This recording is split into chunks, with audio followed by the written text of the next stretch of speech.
আজকে রাতে করব মিষ্টির দোকানের মতন আলু চচ্চড়ি। এখানে আমি আলুগুলো ভালো করে 4-5 বার জল ফেলে দিয়ে ধুয়ে নিয়েছি। সঙ্গে নিয়েছি 5 ফোড়ন, লঙ্কা থেতো করে নিয়েছি, আদা গ্রেট করে নিয়েছি আর হিং রেখেছি।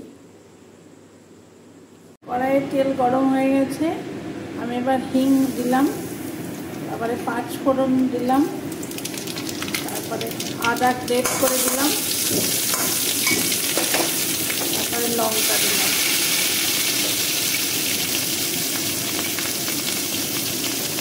মশলাটা ভাজা ভাজা হয়ে গেছে, এবার আমি আলুগুলো ঢেলে দেবো।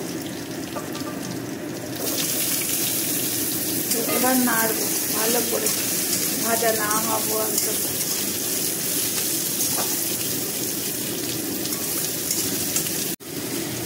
হলুদ দিলাম, লবণ দিলাম,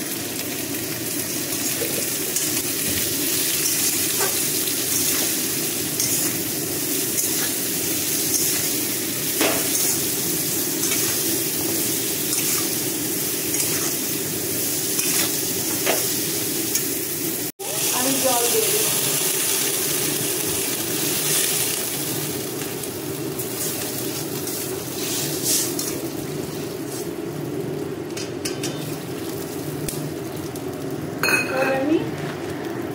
এবার আমি খানিকটা ভাজা মশলা দিয়ে দিলাম, ধনে জিরে শুকনো লঙ্কা ভেজে গুঁড়ো করে রেখেছিলাম।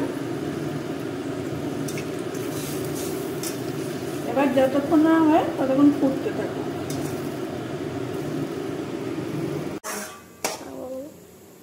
রেডি আমাদের তরকারি। এই দেখো পাতলা পাতলা রেখেছি, যেহেতু লুচি দিয়ে খাওয়া হবে ওই জন্য।